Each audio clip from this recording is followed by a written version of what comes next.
বন্ধুরা, আজকে একটা নতুন গল্প নিয়ে আসলাম তোমাদের মাঝে। এটা সত্য এবং বাস্তব জীবনের ঘটনা। শেষ পর্যন্ত শোনার অনুরোধ রইল। শুনলে তোমার মধু চলে আসবে। দেরি না করে চলো শুরু করা যাক। গভীর রাতে ঘুমের মধ্যে আমি অনুভব করলাম আমার ছোট্ট বোন আমার সাথে কেমন জানি অদ্ভুত আচরণ করছে। তখন আমি ঘুমে বিভোর। আমি ভাবছি হয়তো আমি স্বপ্ন দেখছি। কিছুক্ষণ পর তার ওই আচরণের ফলে আমার ঘুম ভেঙে যায়। তখন আমি দেখতে পেলাম আমার ছোট বোন আমার সাথে এক ধরনের বাজিমাত করতে শুরু করেছে। আমি তো তার এইসব দেখে পরে অবাক।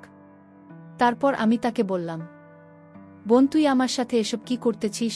তোর কি লজ্জা শরমের মাথা খেয়ে ফেলেছিস? আমি তোর আপন বড় ভাই হই।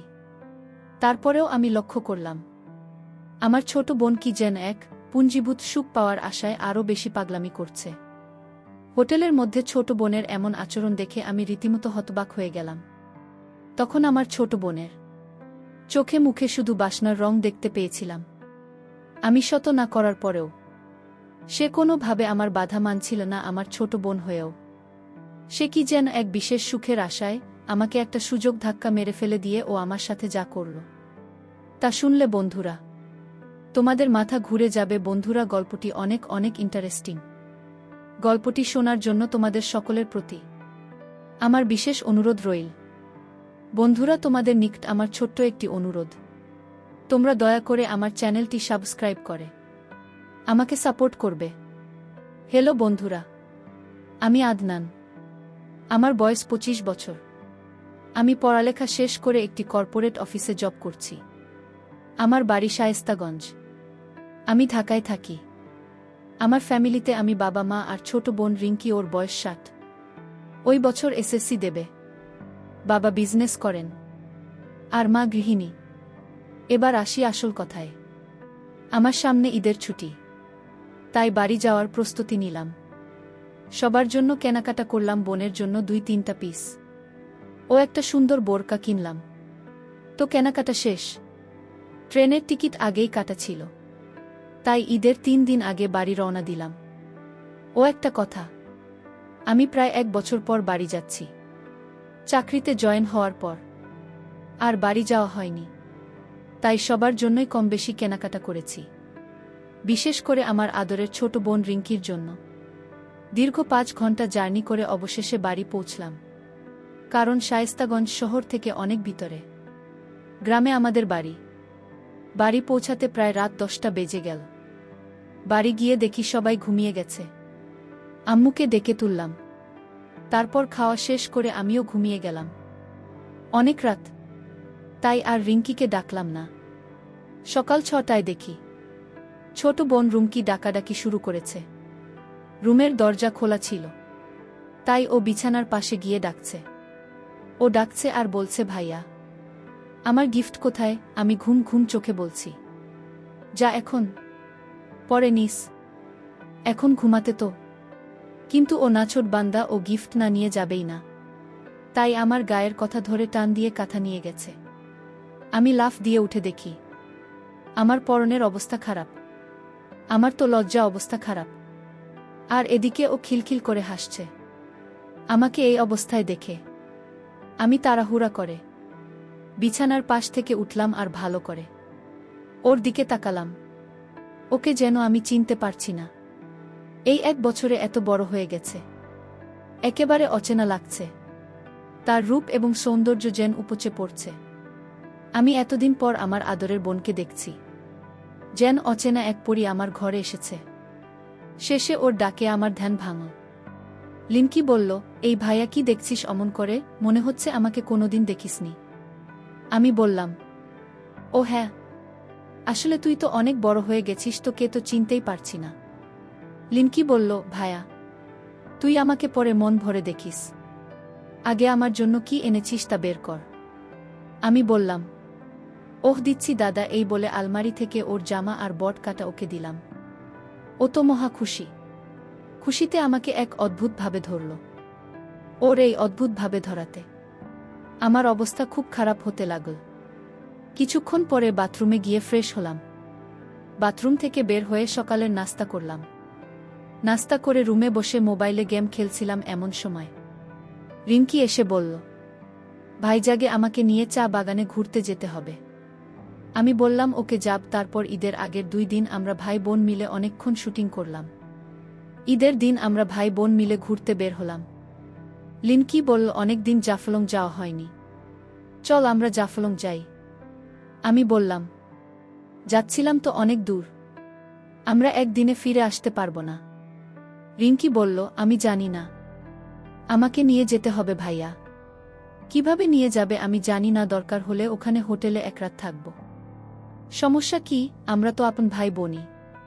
প্লিজ ভাইয়া, তুমি না করো না। আমি বললাম, আচ্ছা আম্মুকে বল, যদি যেতে দিই তাহলে চল। আমার ছোট বোন রুমকি অনেক চালাক, সে কৌশলে আম্মুকে ম্যানেজ করে ফেল। তারপরের দিন আমরা ভাই বোন মিলে বেরিয়ে পড়লাম জাফলং এর উদ্দেশ্যে। যেতে যেতে দুপুর হয়ে গেল। ওখানে গিয়ে আগে থাকার ব্যবস্থা করতে হবে, যেহেতু গিয়ে ওখান থেকে দিনে দিনে আসা যাবে না। আমরা দুজনে মিলে হোটেল খুঁজতে লাগলাম। অবশেষে একটা রুম পেলাম, তাও সিঙ্গল। কি আর করা, ঈদের ছুটিতে সবাই ঘুরতে এসেছে, তাই সব বুকিং। এজন্য সিঙ্গল রুম তাই নিলাম। তারপর ব্যাগ গুছিয়ে কিছুক্ষণ রেস্ট নিয়ে বের হলাম ঘুরতে। রিঙ্কি এমন পোশাক পরেছে যা দেখে সবাই শুধু ওর দিকে হা করে তাকিয়ে থাকে। আমার খুব রাগ হচ্ছে, কিন্তু কাউকে কিছু বলতেও পারছি না। এর মধ্যে এক ছেলে আর এক ছেলেকে বলছে, দেখলে এমন একখান জিনিস চাইছে। আমার বন্ধু অনুমোদনের কপালটা কি ভালো।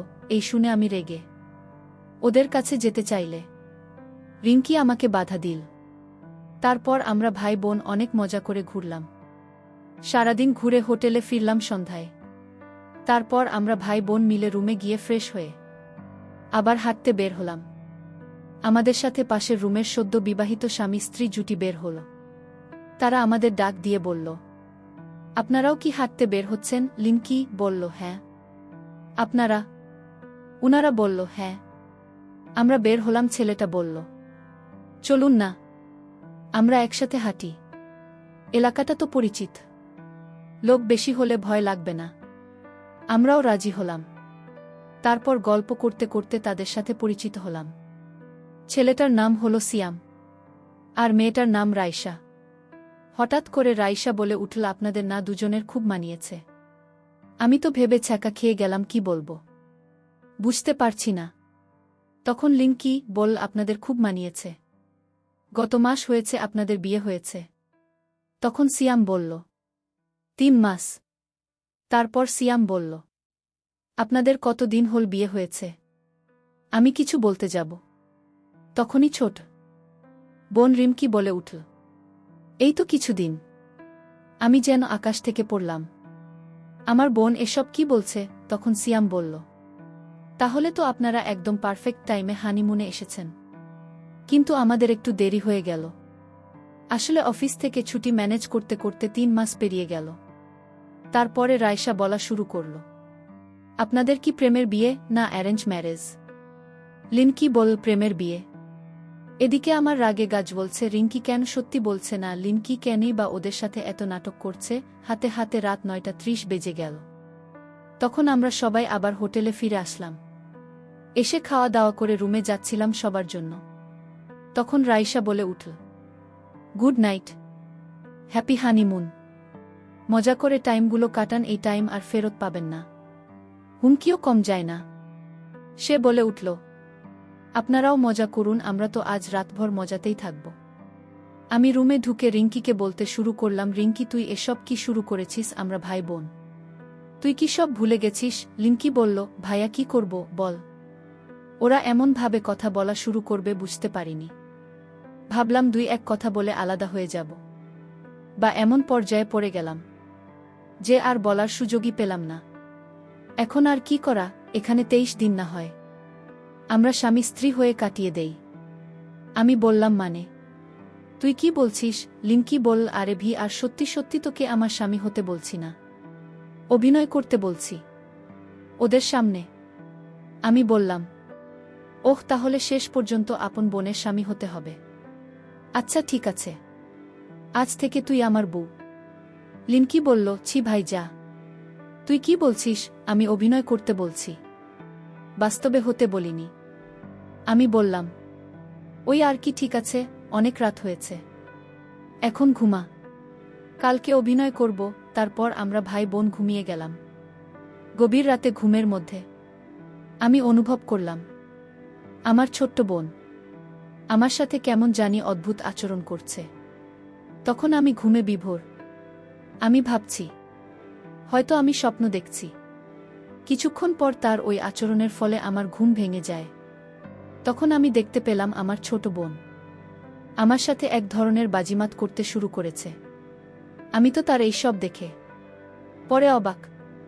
তারপর আমি তাকে বললাম, বোন, তুই আমার সাথে এসব কি করতেছিস? তোর কি লজ্জা শরমের মাথা খেয়ে ফেলেছিস? আমি তোর আপন বড় ভাই হই।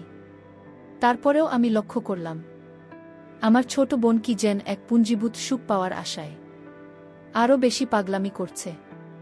হোটেলের মধ্যে ছোট বোনের এমন আচরণ দেখে আমি রীতিমতো হতবাক হয়ে গেলাম। তখন আমার ছোট বোনের চোখে মুখে শুধু বাসনার রং দেখতে পেয়েছিলাম। আমি শত না করার পরেও সে কোনোভাবে আমার বাধা মানছিল না। আমার ছোট বোন হয়েও সে কি যেন এক বিশেষ সুখের আশায় আমাকে একটা সুযোগ ধাক্কা মেরে ফেলে দিল। তারপর সে যেন একেবারে পাগল, মানে একেবারে উন্মাদ হয়ে গেল। আমার ছোট বোনের যে এত কৌশল তা আমি জানতাম। 10 মিনিটের মাথায় আমার ঘুমন্ত আর নিস্তেজ অবস্থায় তাকে এমন করে দিল। আমার কাছে মনে হলো যেন আমি আর কোনোভাবে থাকতে পারছি না। তার অসম্ভব কৌশলের জাদু পেয়ে আমি তো প্রায় উন্মাদ হয়ে গেছি। শেষমেশ আমার এমন অবস্থা হল, তখন আমি বন্ধুরা সেই বিষয়টা আর ভাবার কোনো সুযোগ পেলাম না যে কে ভাই কে বোন। তখন শুধু মনের মধ্যে একটাই আকাঙ্ক্ষা, পাশে থাকা মেয়েটিকে আপন করে পাওয়ার। কিন্তু মেয়েটি যে আমার আপন বোন তা আমার মাথায় নেই। এই সময় বন্ধুরা এমন অবস্থা হয়, তখন কোনো কিছু বোঝার অবস্থা থাকে না। আমারও ঠিক সেই রকমই হয়েছিল। আমার কাছে মনে হয়েছিল যে আমি মোমো আর আমার পাশে যান। আগুন জ্বালিয়ে রাখা হয়েছে, সেই আগুনের তাপে আমার সমস্ত কিছু গলে ছিন্নভিন্ন হয়ে যাচ্ছে। বারবার কেঁপে উঠছে আমার গা। আমিও তখন অজানা কোনো সুখের আশায় আমার ছোট বোনের সাথে তাল দিতে শুরু করলাম। সে আমার তাল পেয়ে মনে করল তার হাতে স্বর্গ এসে ধরা দিয়েছে।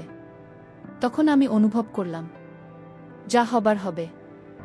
এখন যে কঠিন সময় আমার কাছে এসেছে তার মোকাবেলা আমাকে করতে হবে। ছোট বোনের কাছে কোনো কিছুতেই আমাকে পরাজিত হতে দেওয়া যাবে না। তারপর আমি চরমভাবে নেমে গেলাম।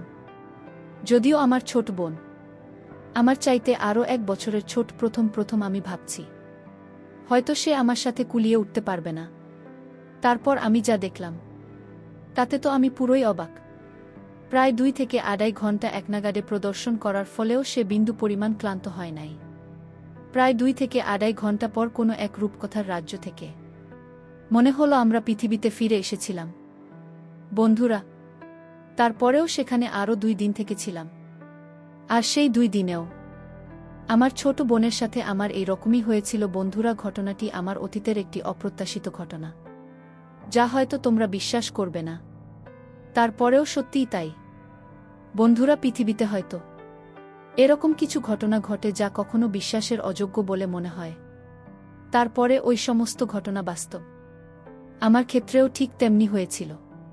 পরিশেষে আমি তোমাদেরকে বলবো, বন্ধুরা, যখন কোনো ছেলে অথবা মেয়ে সাবালক হয় তখন প্রত্যেকটা মানুষ, মানে ভাই হোক, বোন হোক বা বাহক বা অন্য যে কেউ হোক, তাদের সকলের স্বাধীনতা থাকা প্রয়োজন। একসাথে বসবাস করা, একসাথে থাকা, সব কিছু থেকে পৃথক থাকাই উচিত। এতে করে মানুষের চাহিদা কম থাকবে। তাহলে হয়তো এরকম ধরনের নিষিদ্ধ দুর্ঘটনা আমাদের সমাজে কম হবে। আর সবচেয়ে বড় কথা হচ্ছে, আমাদের সমাজে যে সমস্ত লোকেদের এরকম ধরনের মন মানসিকতা, তাদের প্রত্যেকেরই চরিত্রটা সংস্কার করা প্রয়োজন। বন্ধুরা, আজকে এই পর্যন্তই। আবারও আসব তোমাদের মধ্যে নতুন কোনো গল্প নিয়ে। গল্পটি যদি তোমাদের ভালো লাগে তাহলে একটি লাইক দাও। প্রতিদিন আমি তোমাদেরকে এরকম ইন্টারেস্টিং একটা করে নতুন গল্প উপহার দিব। তাই তোমাদেরকে অনুরোধ করে বলছি, তোমরা যদি এরকম ধরনের ইন্টারেস্টিং গল্প পেতে চাও তাহলে দয়া করে আমার চ্যানেলটিকে সাবস্ক্রাইব করো।